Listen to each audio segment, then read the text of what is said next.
You're listening to the Casual Swinger Podcast. As your host, we need to warn you that the material you're about to hear may be sexual or explicit in nature. This podcast is intended for an adult audience. Now, we don't expect you to act like adults. What's the fun in that? We're a married couple living in Florida with over 13 years of experience in the lifestyle, and we take almost nothing seriously. Casual Swinger is a variety show, meaning we'll cover everything from music to events, travel, and even the occasional hilarious screw-up. Our show is about entertainment. We're not licensed professionals. At anything. And our stories, commentary, and guidance should not be confused with the opinions of a licensed professional. Now that you know, let's take those pants off and get comfy.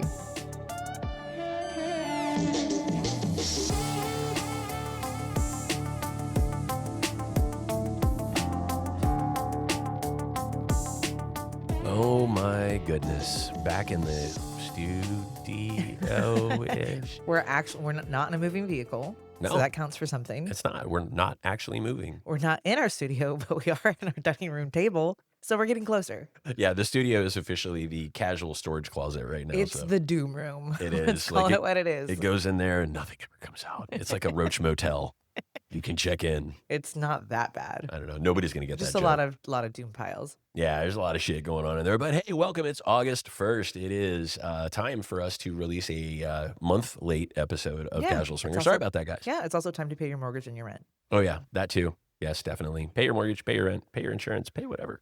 All those fun things. But we figured we would come back to you. We've got some pretty important stuff to talk about. We've got some fun stuff to talk about too. Obviously, what we've been doing for the last month, what's going on out there in the world.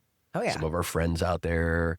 But then we're going to talk a little bit about the AVS legislation that is plaguing not only the adult industry, but adult in general. Oh my gosh. And listen up there, folks, because this is going to pertain to you as well. Also, our colleagues in this space. So. Yeah.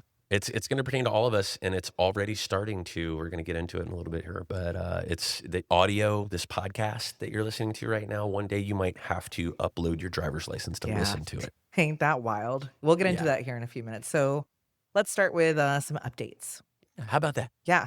So we were talking about how we haven't been on a date in a while, right? We're not home and all these other things. So you signed us up for this party tonight, and apparently we're going out with 260 people. Yeah, so we haven't gone out with a couple, I don't know, since Methuselah was in high school. I don't know. Like, we're the worst swingers in the fucking world. And it's okay. I mean, it's okay to be bad at it, right? It's okay to not have time. And of course, a lot of the stuff we do is work, right? We host events, host parties, MC. I started DJing. That made us busier. But at the same time, we still want to go out with couples. And we've made some time. Like we went out with a couple of months ago. Yeah. And it was nice. Very much not as advertised, but that's okay. That's okay, and that happens. And we've talked about this for years. It's a numbers game too. It really is. And it's even solo dating. They can check all the boxes on paper, and you show up, and there's no chemistry. Like you just can't fake that stuff. So there's so many different factors, and I think our bar is a little unnecessarily high sometimes. Mm-hmm. I think we like to self-sabotage a little bit. So there's also that. Well, and I think as we've grown in the lifestyle and as we've gone on, I think our tastes are probably have diverged a little bit. They have. And so when I'm into a couple, you're usually not. And when you are, I'm usually. I think actually that's the longer we're in this space and the more people we meet that have a similar tenure, I don't think that's abnormal. And I think that's why we still encourage conversations around possibly separate dating, separate play. When people ask us what our dynamic is, it's the hardest question to answer because it really is dependent upon the situation. It really is. And it's really a hard thing to do because like you just said, well, talk about separate play or separate dating. Well, one of the quickest ways to piss off a couple is walk up and go, hey, we really like your partner, but we don't like you. Oh, yeah. And that's how everybody's going to take it, no matter what gets said. Gotcha. Anyway, so we've been, trying to pick up with the people and talk to people and chat with people. And one of the hardest parts about our schedule, because we travel as much as we do, is they're great. What are you doing this weekend? We're busy. What are you doing the one after? I know. Busy. And here's the other thing. We had kids so young that people in our age demographic still have young kids at home. Mm-hmm. And we're like, what are you doing Tuesday? And they're like, well, we have football practice, or we have this, or we have that. Mm-hmm. And it totally makes sense. Just because we're this close to being empty nesters does not mean people in our demographic are. That's true. And unless we want to start going out with our grandparents, then, which is easy to do. We live close to the villages. That's true. I mean, we can go over there and be like, hey, take your teeth out, Granny. I got something for you. I don't think I'm ready for that. No, that I'm shift not. yet. I'm not ready for a toothless blowjob yet. But something did happen the other day, and I kind of alluded to this when I was talking to you.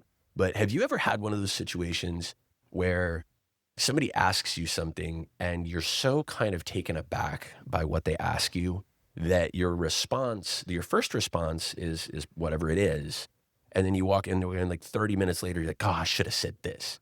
That's me, like, every day. Although my intrusive thoughts are starting to take over as I get older, so Lord only knows, but yeah. Your knee-jerk reaction is, "Yeah, well, fuck you." No. Yeah. No. So anyway, I'm on SDC, and your picture's really hot, right? Thank You're you. much hotter than me, and but we have on our SDC many photos of both of us. I mean, I'd say the first like 5 pictures are both of us, and there's a bunch of pictures of you, and there's a couple of like 3 like normal like solo pictures of me. Well, this couple messages, and they're tall and they're very attractive and they're clearly very fit. All of their pictures are taken in a gym. Mhm. And he says, "Hey, you guys look like a lot of fun. We love your profile. We love your vibe. Send us a picture of his torso and we'll talk about getting together." That's a Now, little I've never gotten that before. Okay, so I'm just gonna go with the use of the word torso makes me feel it's got a Dexter vibe to it. Well, I'm sitting here thinking, I'm like, Just kidding. how many, I wish I had a blow up doll that was just a torso. And then, They make them. I know they do. We Yeah. used to sell them at Casual Toys. And people used to fuck these torsos all the time. So I'm like, maybe this girl's into torsos. Maybe I should so then I'm like, you know what? I'm all out of torso pictures. That's what I actually said. Now, 30 minutes later, I'm sitting here going, man, you know what I should have said? So here's what I should have said. I had the whole thing figured out. I was like, all right, I was going to say, you know what? I have been waiting for 8 months for this moment.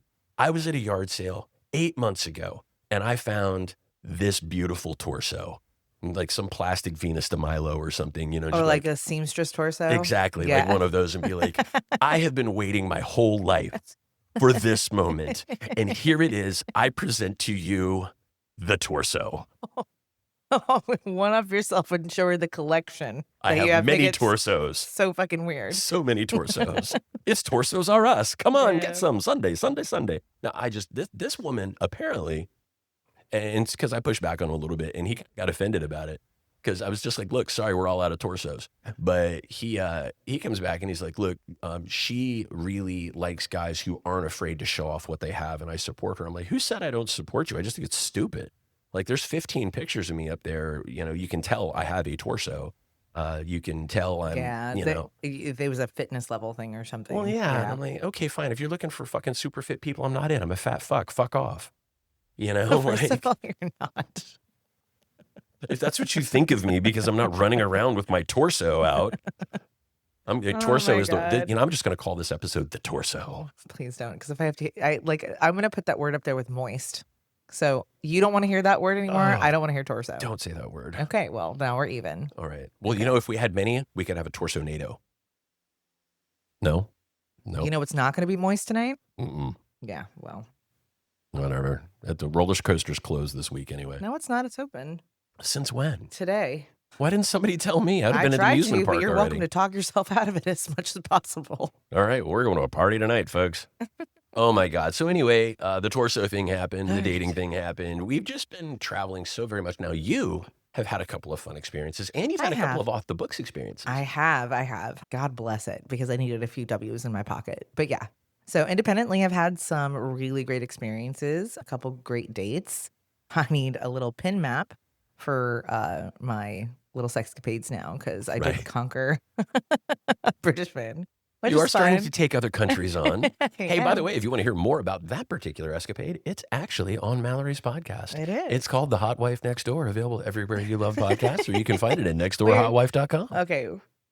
Now you're going to embarrass me a little bit, because that one I got Twitter pated over, and I tripped over myself. So I hope you think it's adorable. Yeah, you're still Twitter pated over him. That boy wrecked your world. No, I'm fine now. Oh, you're good now? That's not. No, I'm back to ruining other guys' lives.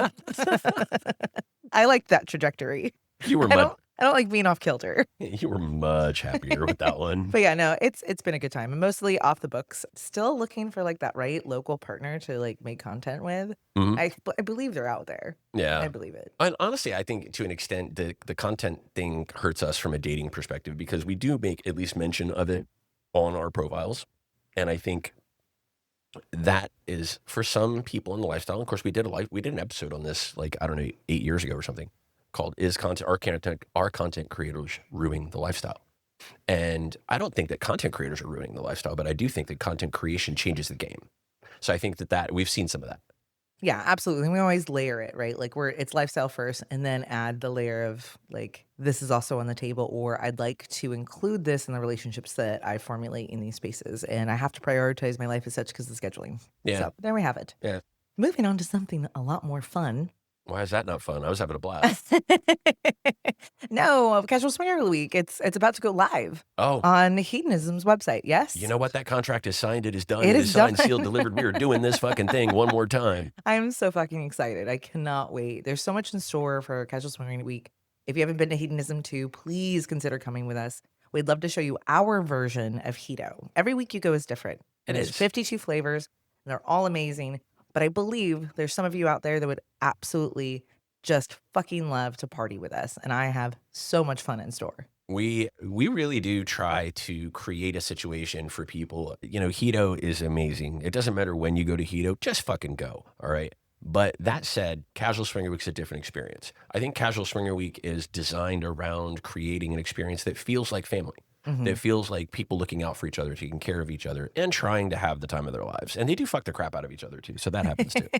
It's like utopia. Yeah. It's so hard to explain. You don't know till you go. I will say that in my last dying breath.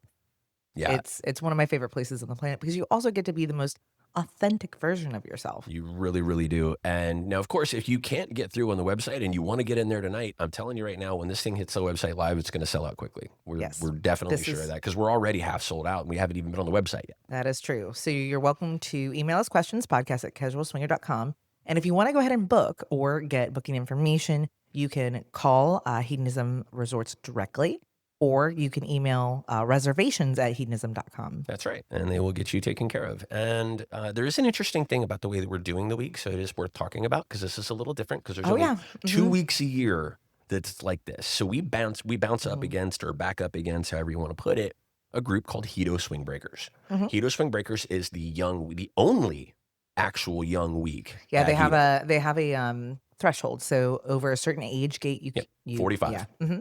Yep. So one of you has to be under 45 or both of you have to lie about it. Yeah. So our dates are March 14th to the 21st. So what we're doing, I believe you're talking about the pricing structure, there's no place like home. That's correct. Yeah. So the way Hedo has priced this out for us to encourage you, because we say it's a 7-day story. And we understand that there's a lot of limiting factors with PTO, children. We understand it, but you're really going to be upset missing out, especially the last 2 days, because this is the crescendo, right? This is the ribbon. And you don't want to miss the first 2 days because this is when everyone's getting to know each other. So it's really, really hard not to be there for 7 days. It really is. And it benefits you in a million ways to be there for 7 days because we've had people go, well, we just want to come for 3 because that's what we like to do. We like to just get in there and get out. Yeah. Well, I don't want you there. Yeah. Because you're going to come in, you're going to be in a rush. You're going to be like, I need to go, fuck, do. And everybody else is having a very chill, connection-oriented experience. Right. So that's why we don't want that. Well, yes, there's nothing wrong with a 3-day banger. Yes. I mean, yes and no. It's also going to be harder because you're going to have to break into existing social circles and stuff. Sure. And we're all about opening the circle. It's just not fucking long enough. Like, don't waste your PTO if you can only afford the 3 days. We have a 5-night minimum anyways. Exactly. So to encourage the 7-night stays, it's actually discounted the last 2 days. That's right. So if you're coming for 5 and can stay for the 7, the last 2 nights are deeply discounted. Big time. Yeah, like crazy cheap. And that's the thing that I think most people don't realize is what a difference that actually makes.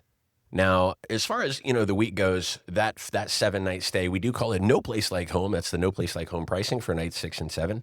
You won't see it. You just tell them what nights you want and they give you a total price. But if you ask for the per night pricing, that's why you'll see that difference. Now, something else that we do that's a little different is we include cancel for any reason.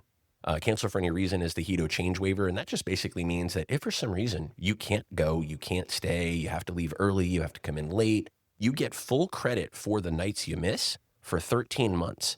And you can use them with any group you want, which is nice because there's other groups that we love like BBB, which is Be Better at Being Bad, which is run by Scott and April or Naughty Gem. If you do 12 nights in a singular calendar year, damn, why I cannot talk today. 12 nights in a single calendar year. you get another $700 off. So if you have to ask for it, though. You do have to ask for it. They will not offer it. You have to ask for it. That's so right. if you're planning 2 trips, that's a good time to use it. Or that's a good reason to go on 2 trips, too. 7 with us and do 5 with somebody else, and off you go. That math's right? Yes. Okay. I wasn't sure if it was mathing right or not. And hoot. So that's what we got going on. Did I miss anything? I don't think so. No? I think we're good to go. All right. Well, then why don't we pop out of here and come back and talk about age verification legislation? I mean, I'm sure that's going to just thrill the shit out of everybody today. I'm seriously, I know you think it may not be relevant to you, but it fucking is. I swear. There's a war on sex right now, and I'm about to just go completely feral and total anarchy. I can't wait for this. All right, guys, we'll be back in just a hot second. You've been listening to Casual Swinger.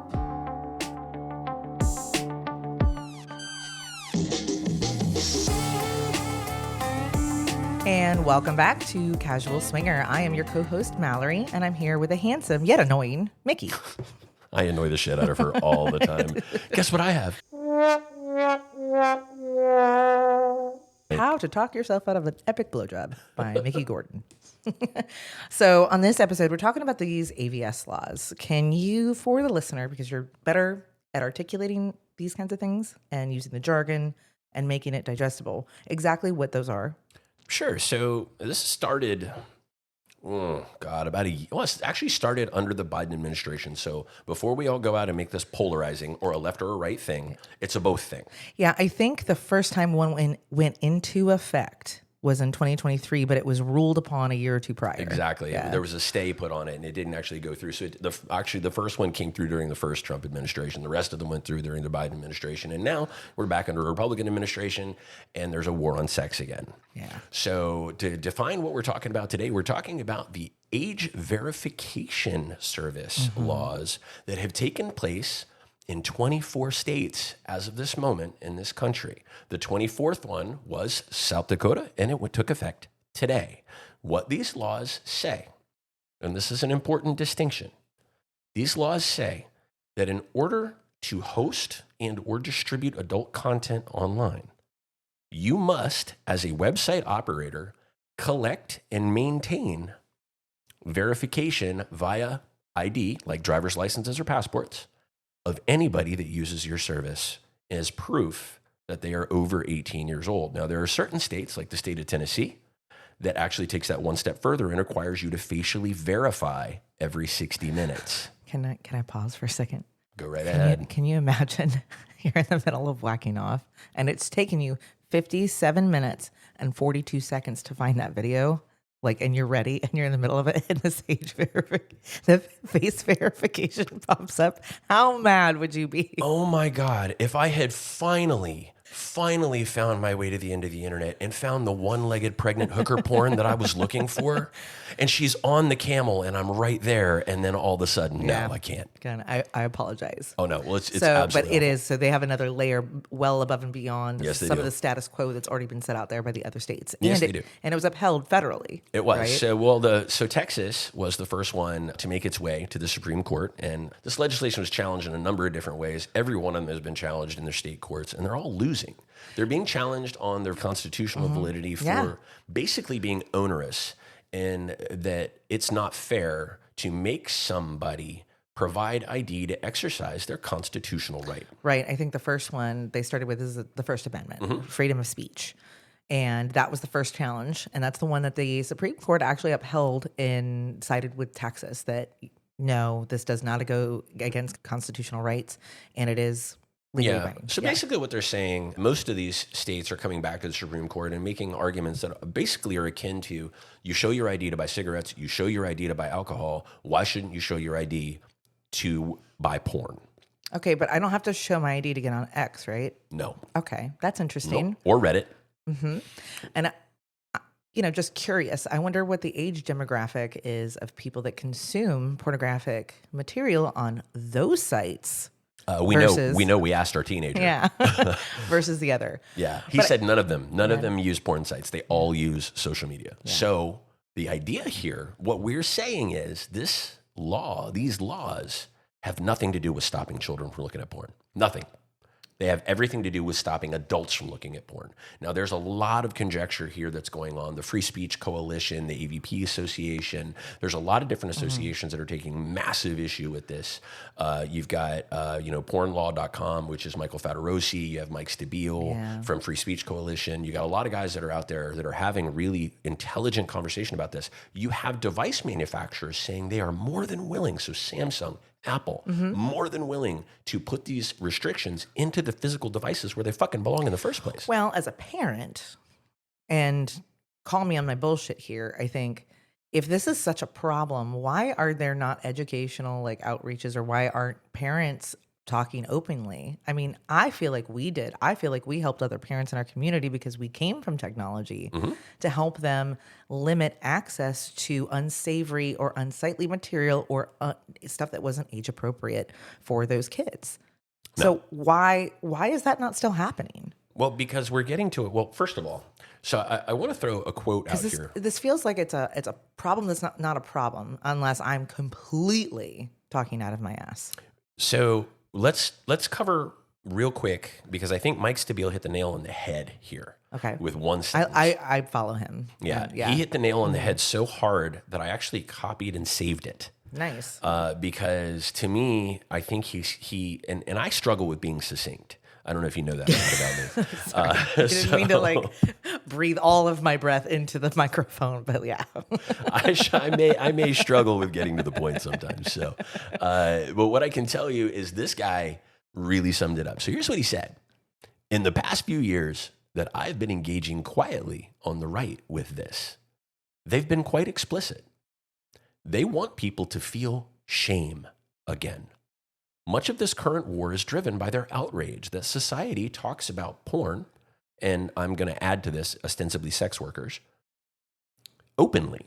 Think Pornhub's year in review. Yeah, we've used it at corporate events. Of course we have. Yeah. Because it's not taboo anymore. Everybody accepts that everybody looks at porn. Everybody accepts that sex work is a legitimate form of work. But I'm going to finish this quote real quick. Pornhub's year in review, and it is seen as a legitimate form of work. OnlyFans. That's the genie they think they can put back in the bottle.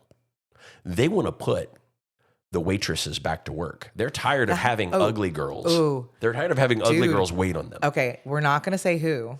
But I fucking dared this. Any listener that wants to know, that was a direct quote from a government employee. Yeah. A well-known government employee. Yeah, he was on a hot mic and he said, can we go back to hot waitresses, please? Because I'm really sick of getting served by ugly. Yeah. He said, can we put them back to work, please? How do we get them back? Disgusting. Now, this is all, and again, we're not getting political here, but allegedly part of Project 2025, which was this idea that they can eradicate porn.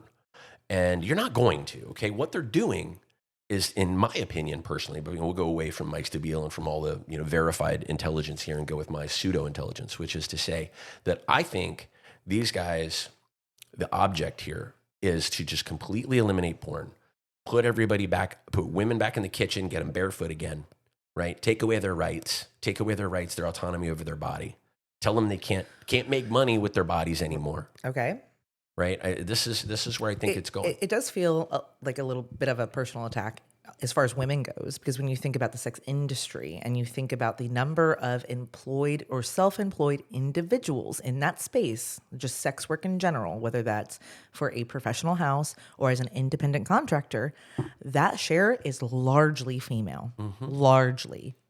The amount of income just in the United States alone last year that was generated by online content creation, sexually oriented, right? Online content creation dash sexually oriented. So not influencers, not, Instagram paying you for a reel. Yeah, no TikTok shops. No TikTok shops. This is just basically sex workers online. $26 billion. And most of which are paying taxes. All of them are paying taxes. Yeah. You know where they're not paying taxes? When you put them back on the street, when you send them out and you tell them you're going to be a hooker again, or you're going to be a stripper again. I can tell you, girls waiting tables. I don't. It's really hard to report all your tips. You know what I mean? You have to pay taxes on that too. Exactly. So, and of course, there's a lot of arguments as to how incomes are generated and how taxes are generated, and whether or not income tax is a good idea in the first place. Totally different podcast probably for that. But these laws, what they are doing, they're not making people safer. First of all, there was an article that came out yesterday VPN use in Great Britain. Great Britain alone. Go ahead. I know. I fucking sent it to you. Yeah. Because guess what? Your kids aren't freaking morons. Mm-hmm. That's what they're going to do.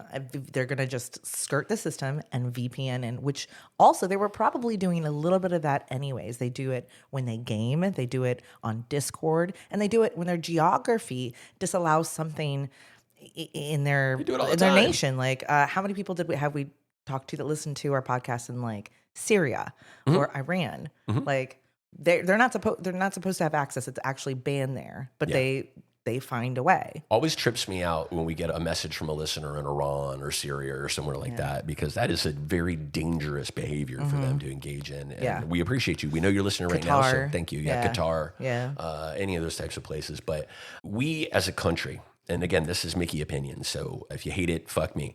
As a country, didn't learn shit from prohibition. Oh yeah, we talked about this just the other night with our kids. Yeah.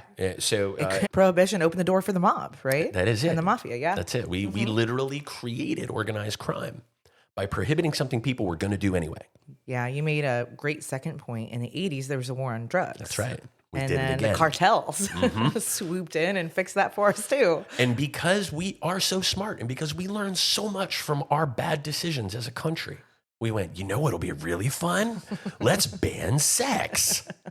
And you know what we're going to raise? I can tell you what we raised, a 3,300% increase in piracy on our sites alone. This is a verified number from, this is Mrs. Milford, just us. Yeah. So I'm going to read from a little cheat sheet here that you had sent over. So this is in regards to verification laws. And up until this point, more than 97% of users refused to age verify and decided to either VPN or go to non-compliant sites. And now these non-compliant sites, these pirated sites, these illegal sites that steal content or provide super illegal content, like stuff that should never, ever, ever, ever be fucking allowed.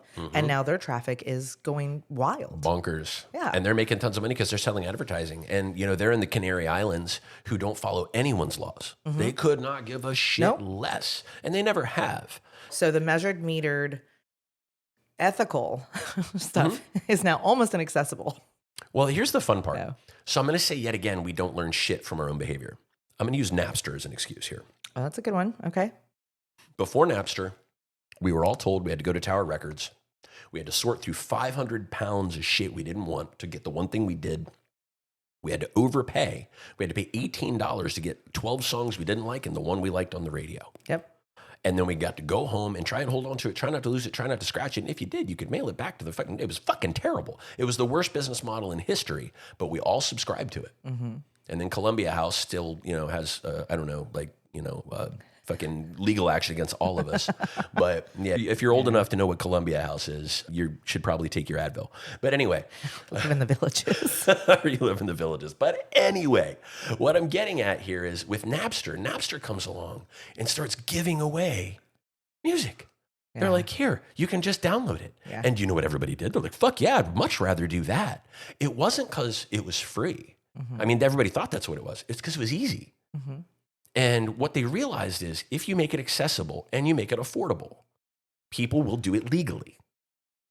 What they're doing here is they're creating prohibitions. They're creating obstacles that are making it harder, which means people are just going to go the illegal route. 100%. They're not helping anybody. It's just like electricity or water. It's going to find the path of least resistance.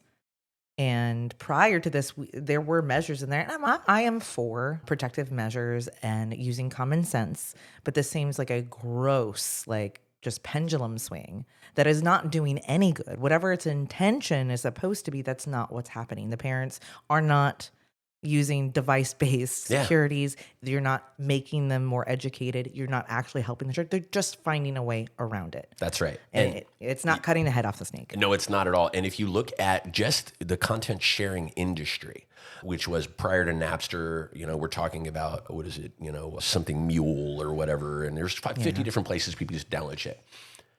All that stopped, not because of the laws, not because of the egregious actions taken in the name of the law, not of the people getting sued. That's not why. Yeah. And it's Spotify did it and Netflix did it.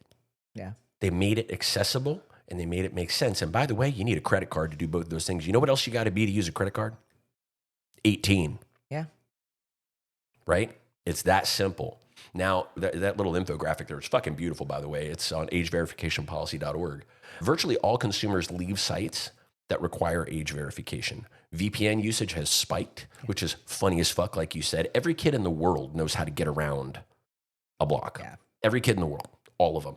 And a lot of these apps are free on your cell phone that help you do it. Traffic to overseas and pirate sites has fucking exploded, to your point a minute ago. And minors can still access adult content easily on search engines and social media, but not just that. So here's the thing. Yeah. And there's a disparity still because of how it's classified. For example, I mentioned X earlier. Mm-hmm. It's all of my feed, given what I do for a living, it's all porn. Yeah. But it doesn't matter. Like there's not the same rules in place for that platform. Why? No, and there absolutely should be. It's absolutely nuts. Why is that okay? Mm-hmm. Why is that permissible? Because I've seen some wretched shit on there. Let's be honest. Yeah, it's. You're awful. supposed to be 13, 14 in order to have an account, at least according to like Meta. From a Meta perspective, you have to have a minimum age, and then they do have permissions. But I've seen plenty of material on there that is marginal on a good day, but X specifically. Mm-hmm. And, X is awful. Reddit is awful. Reddit. And I'm sorry, full-length porn now. And by the way, all you got to search is Chudai or Wata, right? Yeah. They're everywhere. Yeah. And they literally post. We know these girls better than their gynecologist does. Yeah. And then we read today, you were just telling me before we started this, that Spotify now in the UK, now you have to facially verify for content over 18. If it's an 18 plus piece of content, you have to facially verify. All right. So this is where we were telling the listener here, hey, this could impact you. It's coming. It could be coming for us. And we're open. We say our show is explicit. We talk about sex. And we market as explicit. Now, what I think is interesting is this is not just a United States problem. This is a UK problem. This is an EU problem. This is a France problem. This is about to be a worldwide issue. Now, my question is, since when did everybody follow our stupidity? Especially in Europe. They were never fucking Puritans. We came over here and came up with that stupid shit on our own. Yeah. And it's not helping. What's happening right now, we are forcing women, because, it wasn't enough that social media started pushing us down. The algorithm started pushing us out. Because the social media brands like X, for example, wants you to sell your content on their platform. Mm-hmm. They want you to have your own subscriber site, just like Instagram does, on their platform. Yep. That's why they're doing it. Yeah, that does align. They want to compete ultimately with OnlyFans, is my guess. But they want the hardcore adult shit off the platform because that makes the Republicans and the religious right happy. Yeah. So what do you think is coming next? Because right now they can access social media. Mm-hmm. There's also messaging apps like Telegram, Signal, Snapchat, you name it. There's a ton of pornographic material and explicit material on those applications as well. And you do not have to age verify. You can also request and demand subscriptions or paid for messages inside these applications and or social media platforms that have pornographic material. We hear about it all the time. We're out there fighting when my stuff gets pirated to prevent that from happening. But it's still out there happening. Mm-hmm. So I can tell you why it's happening. So social media sites have a use for the politicians. The political right and the political left have a use for social media. It's really, really good for fake news. It's really, really good for propaganda. And it's really, really good for getting a message out there, no matter what you want to say. Now, porn doesn't do that. Now, porn does enrich people that aren't them. It enriches people that are not their donor base. Yeah. So they don't want that. So they want it gone. They want porn fucking gone, period.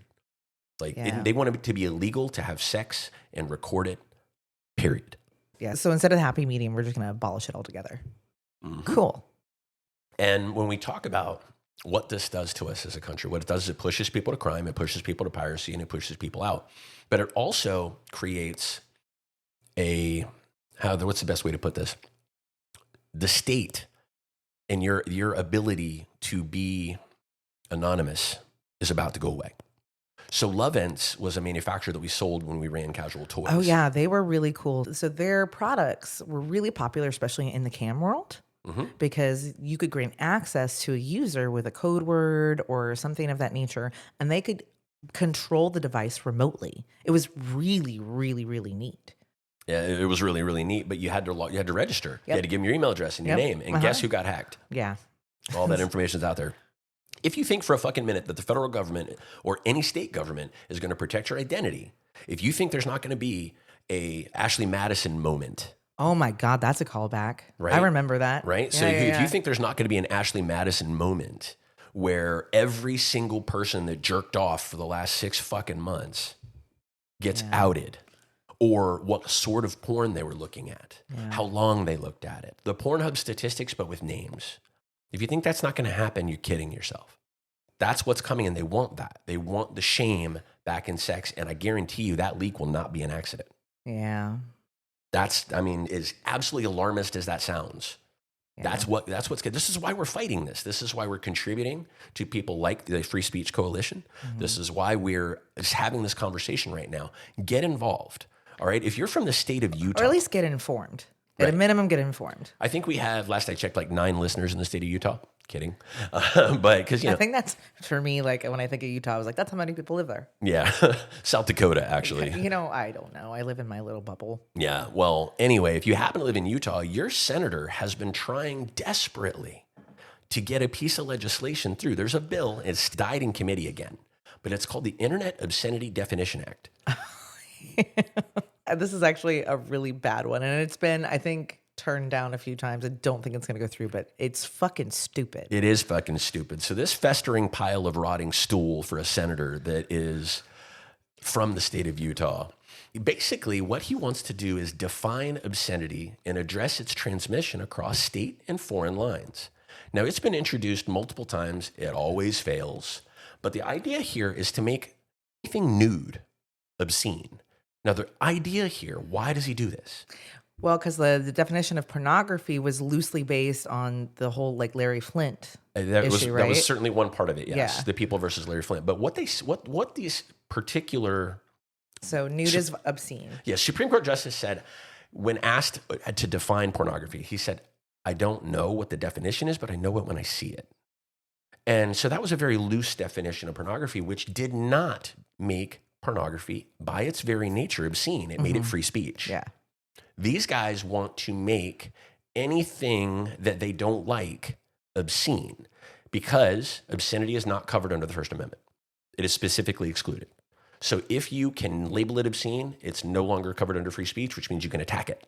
Yeah. And that's what that asshat's doing. What happens to art that occupies that space? It depends on how you view it. If I view it as obscene and somebody agrees with me enough, it goes. Like a nude portrait. Yep, bye. Wow. Yeah, and that's that's the kind of thing these guys are trying to do, and they're doing it right under our nostrils.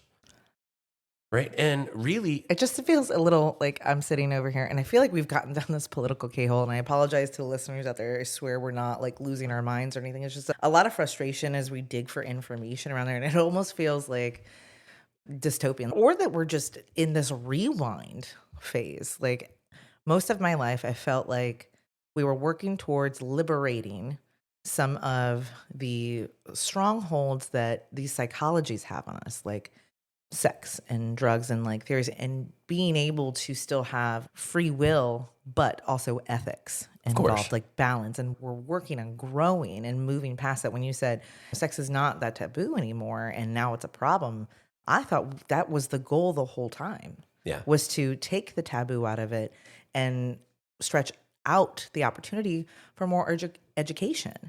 I agree with you. And interestingly enough, and more freedom. You know, last year we had the luxury of going to visit one of our amazing friends, Kate and Daryl, in Utrecht and the Amsterdam. The Amsterdam. Now, like the Facebook, you old man. Yes. I went on the Facebook and I talked. No. So when we went to Amsterdam, one of the things that stood out to me about Amsterdam was how the government views sexuality in the Netherlands.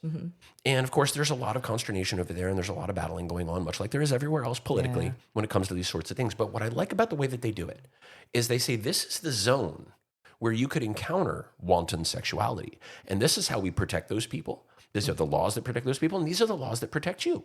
It is very much, you chose to be here.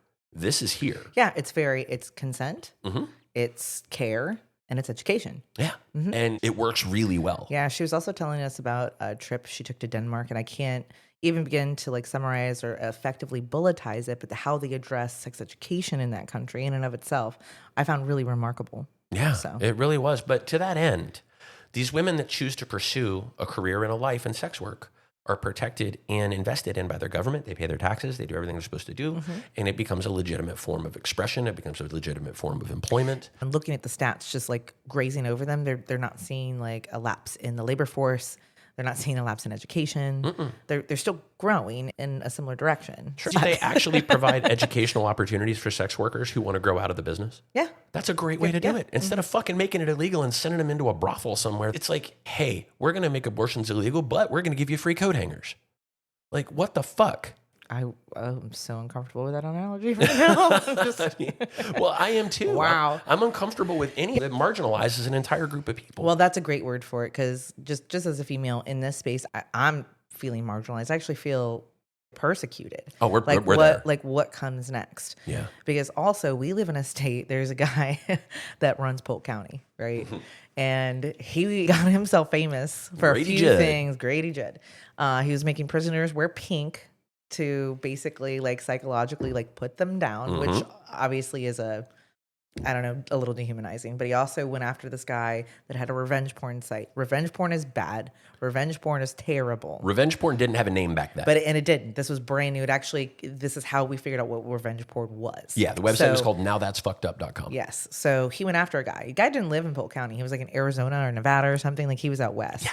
And he was successful in prosecuting this guy in the state of Florida, he's in which is jail. kind of like the long arm statues and torts in North Carolina.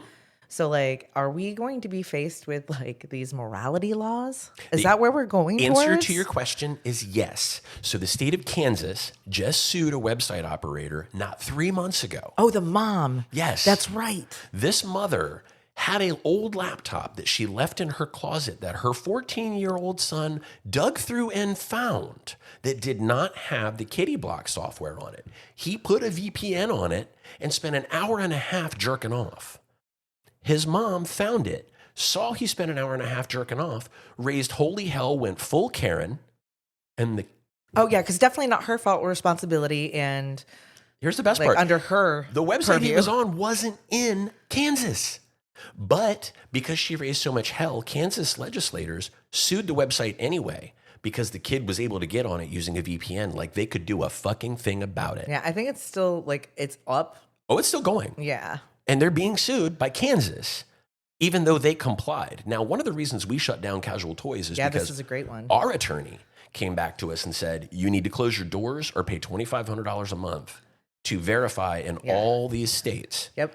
And I'm like, why do I need to verify? Yeah, because of the amount of content we had on the website that could be deemed pornographic. It was based on lingerie, mostly, not even on Lingerie pictures. physical, not even on the apparatus, not even on the toy prospect of it, just on the pictures of girls in lingerie. He said, it's a matter of time until somebody tries to make an example out of you. I said, but what about Walmart? What about Target? What about Amazon? He said, they sell more other stuff than they do sexuality, so they'll always be allowed to So sell it's it. kind of like that liquor license thing. You can sell, if you sell so much food, you get a pass. So as long as you're a big fish and you're at the top of the heap, you can have the ability to do that, and we'll just overlook it. And that's totally fine. It's fucking ridiculous, isn't it? Yeah.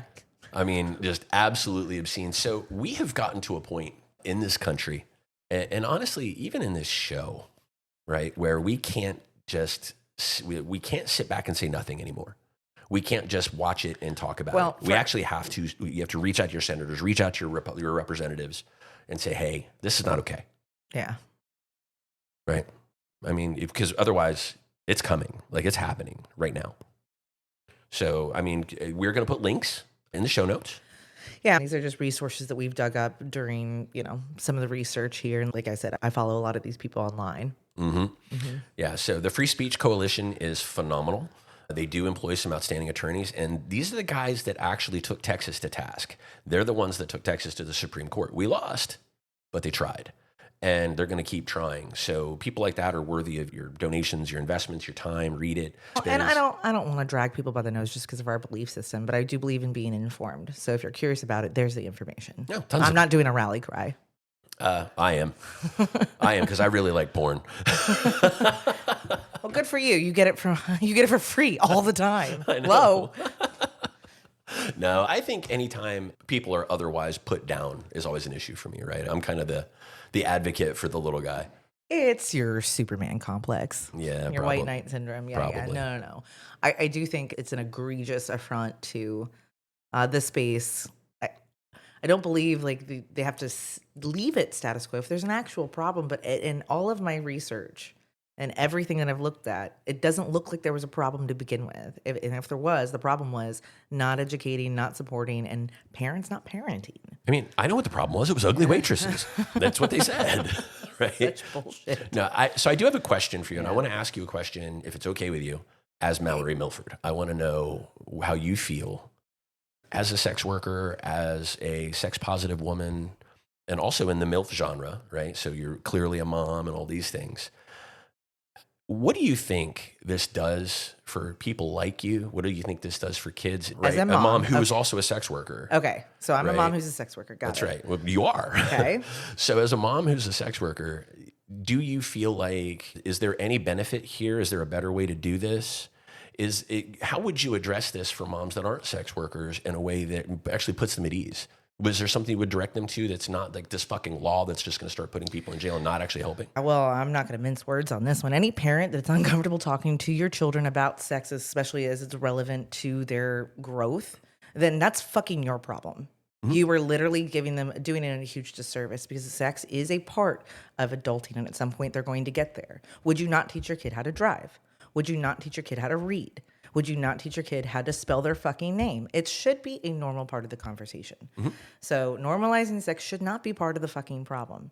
I understand as a parent, you're fearful. They get in that car, they drive away. You're fucking terrified because there's so many things outside of your control. And there's interim events that you can take party to. Teach yourself device level behavior. Put an app on their phone so they're limited in what they can do. You fucking figured out Life 360. If you Right. can figure that shit out, come the fuck on. I know it's not comfortable. It's not great. I mean, I love my parents very much, but like my period was a mystery, kind of like it was the curse. And like, I thought I was going to die, like wake up with 3 heads or something the next day. Like there's a great episode of Golden Girls when Blanche talks about the curse and she had no idea what it was. She thought it was witchcraft. And she's like, oh, I've had my period for 3 years. Like, is that what we're talking about? Kind of the same thing. No kidding. We don't want to like miseducate or that's just such a huge disservice to them. So as a mom, you have to, and a parent, you have to own those uncomfortable conversations. I know it's not easy and you're entitled to believe however you feel. But again, if you're going to teach them how to drive and teach them how to read, you need to teach them these things too and teach them how to be safe. Parents told me don't talk to people from the internet and don't get in cars with strangers. And now That's all we do. I took like 50 Ubers last week. and Something's changed. All of our dating is online. You just reminded me of something. So when we were raising our kids, especially when I was talking to my boys, right? When I was talking to my boys, it was, hey, there's a lot Oh, so of much sex on the internet. Yeah. Okay. And I don't want you learning about it on the internet. I don't want you going there for you're going to watch. I know you are. All right. First of all, I'm the IT guy around here. I know what you do. But what I want them to do is I want them to say, hey, listen, when you have a question, don't get the answer. Don't crowdsource that from the internet. Because I can promise you the girl who is going, yeah, come on my face, this girlfriend you have and are going to prom with doesn't even think about that shit. Her brain's not there. And if you start pulling that shit out because you learned it on the internet, you're going to be, no. She deserves better than that. Respect her. Learn how to treat women before you learn how to objectify them. And that's what I pushed on them. Difference of respect versus objectification, what the word objectification is. Yeah. Consent. Also, all those laws things. in regards to sex. All those things. We did have like a different conversation with the girl versus the boys for those reasons. Because man, once you're 18, you can't date a 16-year-old anymore. Yeah, good parenting comes up in really fun ways, right? So one of the coolest things I think ever happened to us with our youngest is he had a girl who sent him pictures of herself. Oh, yeah. In a compromising position. Yep. And I happened to notice it because I looked through his phone for something and I flipped out because I told him about this. I'm like, you can't, I don't care if they send it to you. I don't care if they took it. You can't have it. Yeah. And he goes, dude, read the rest of the message. And so I did. And he said, I really like you and I like you anyway. You don't have to do this sort of thing to make me like you. Yeah. And I'm like, oh, parenting win. Yeah, I know. I get it. It's fucking scary because just that thought alone, like to this day, this is years ago. And like, I'm sweating now thinking about that because like the opportunity because he owned it left on his phone. I was like, you can't do that. You shouldn't have that. Even though it was totally out of his control. Same thing when they get in the fucking car and drive away. You've taught them everything you possibly could, and they're going to have some lessons to learn. You have to empower them. Yeah. You know, for me, and just to kind of put a cap on this thing, you can't expect your children to grow up reflecting your values if you let someone else teach them those values. Or you shame them into it. Yeah. You can't send them to school and go, well, I'm sure they're going to be in line with my values. And then get pissed off when you're not. Yeah. If you don't spend the time, if you don't invest your time, then somebody else is going to step in and do it. And that's exactly what's happening right now. But what they're doing is they're stepping in under the name of your children, and they're telling you what you're allowed to do and not to do, including what you're allowed to view and not to view, and the circumstances under which you can do it. And by the way, this is a country where you don't have to show your fucking ID to vote, but you got to show it to jerk off. That's a problem. Well, in some places. In some places. Like, come on. It's just like there's a lot to it. Now, of course, I have my own opinions, and Mallory rolls her eyes. Very, very strong ones. If you guys hadn't noticed, we did jump into this. I was like, let's not politicize this conversation, and here we are. Well, unfortunately, I know it's a very political conversation. I get it, and for me, it's super personal because of where we occupy, and we really extended ourselves. It's challenging raising kids. It's challenging raising kids today because we're the old people now. We're the old people that don't understand what's going on. Like my grandparents in regards to like how video games work. Speak for yourself. I'm never growing up. But I get it's hard, but it's still our fucking responsibility to keep up. You can't legislate this stuff away. Right. You can't education, parenting, ownership, accountability. That all is still going to exist. And now you've just complicated it. You literally made it harder. Because now, how are you going to figure out where they're accessing this information if they have a blind VPN? That's right. Do you even know what that is? Most parents can't spell VPN. Yeah. Yeah, and then that again is part of the issue. So this thing's not going away, guys. It's going to be around for a while. And if you want more information, check out the show notes or, follow along, shoot us a message on Casual Swinger. We've got all kinds of resources for you that we'll come up with as this goes on. But I do encourage you to get involved and at least pay attention because the next time you go to sit down and take care of business, you might have to bring your driver's license with you. And I just don't know if you do that in the bathroom at work. Wild, right? Right?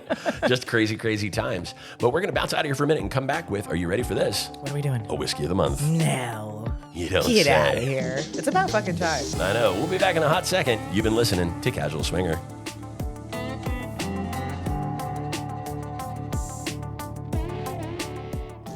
Well, hey there, everybody. Welcome back to Casual Swinger one more time. It is time for the elusive whiskey of the month. Let's do it. Candy is dandy, but whiskey makes you frisky. Yeah, I'm just going to use that thing to death. Starry recorded that for us a while back. And here we go. You just love pressing buttons. I do. So there you go. I do love to press my buttons. They're fun. All right, so what's up with the whiskey of the month? Oh, whiskey of the month for us. I think we've chosen quite a few whiskeys from this particular distillery because I happen to love it. We happen to love it. We have some ties to that part of the country. Yeah, this is straight out of Heaven Hill. It is straight out of Heaven Hill. Shocker.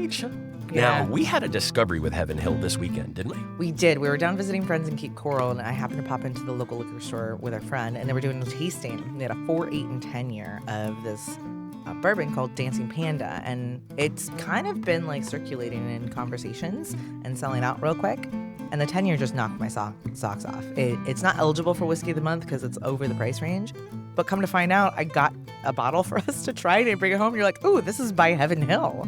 I'm like, no fucking shit. Yeah. Even in a blind fucking test, we still pick it. Yeah. It's like the Pepsi challenge for whiskey. Wild. We still pick Heaven Hill. Wild. Now, the rest of their expressions are not Heaven Hill. They're 4 years New Riff, which is right up the road from Heaven Hill, by the way. Yeah, and I don't know who the 8 year was. I forgot to look it up. But but it was still good. It was really just good. warm. Yeah, and you know what? Not that we're talking about that one right now, but the little panda on top, that's really cool. It's adorable. It's really cool. Yeah, but anyway, that's not the one we're picking. No, which one is it? Is it an Evan Williams? It is an Evan Williams. This is going to be Evan Williams Single Barrel. Now, this is the least expensive whiskey of the month that we have chosen since Four Roses Single Barrel, which was only $26, I think, when we did it.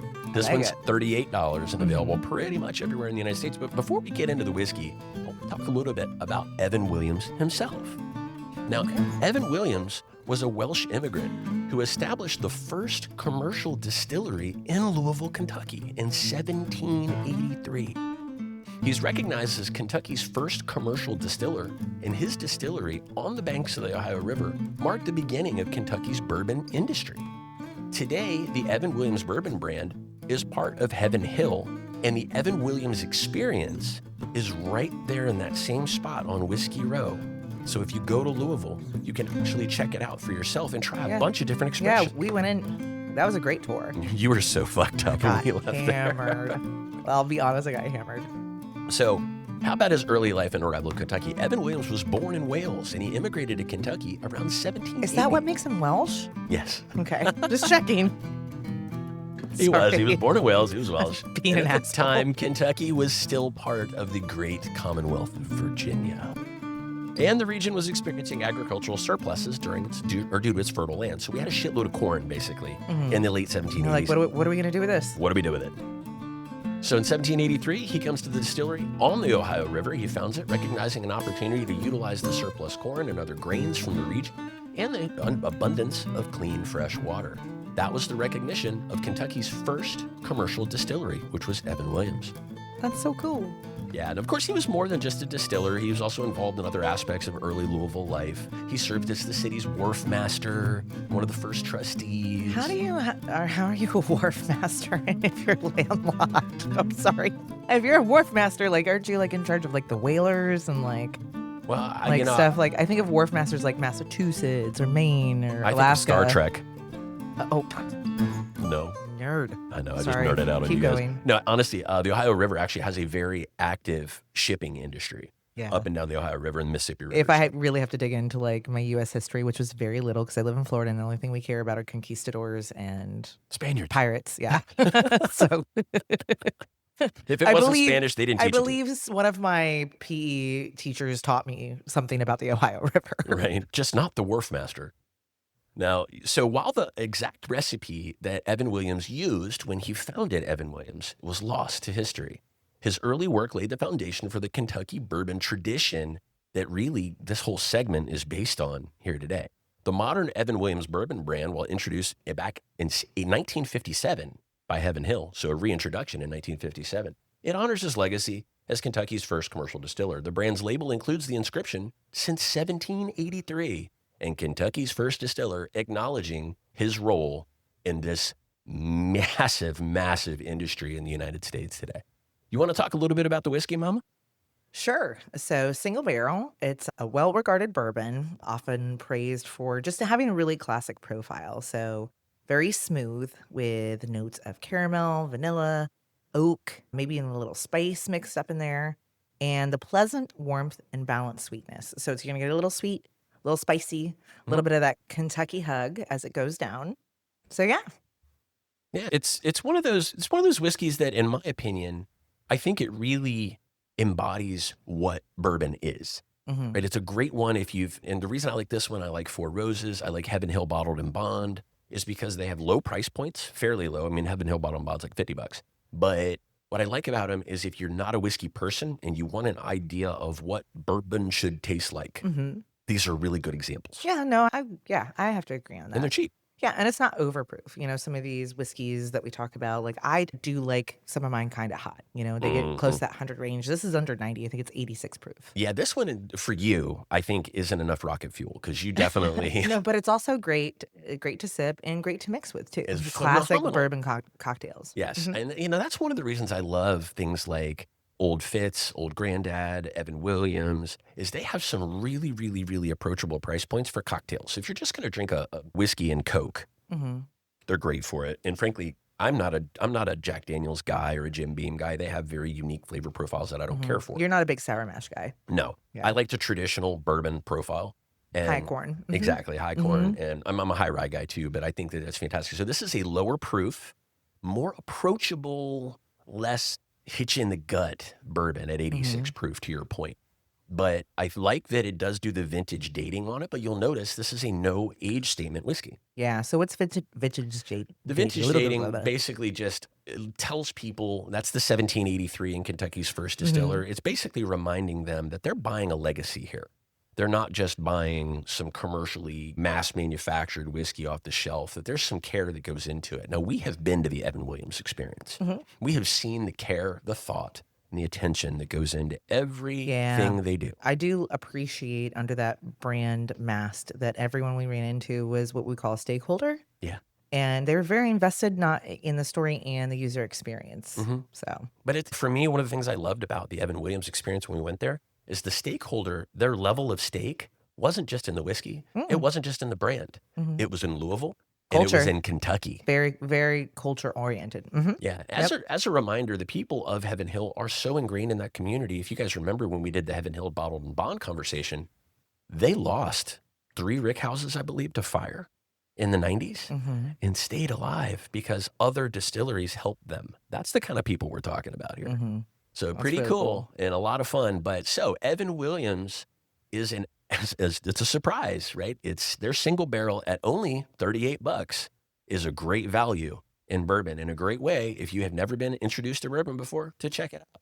You can get it at your local liquor store. Do keep in mind there are a lot of expressions for Evan Williams. There's some low-end ones. They do come in. They can shock you a little bit. Yeah, and they do have like the standard like flavored ones. They probably have, I don't know, a dozen varieties of flavored whiskey, which is not what we're discussing today. No, I'm not a big flavored whiskey person. That sounds like a headache in a bottle. It is a little bit, but if you can find the peach in a glass of sweet tea, it's not so bad. Yeah, that's true. That is a nice little refreshing summer drink. It did destroy a birthday for me once, though. Yes.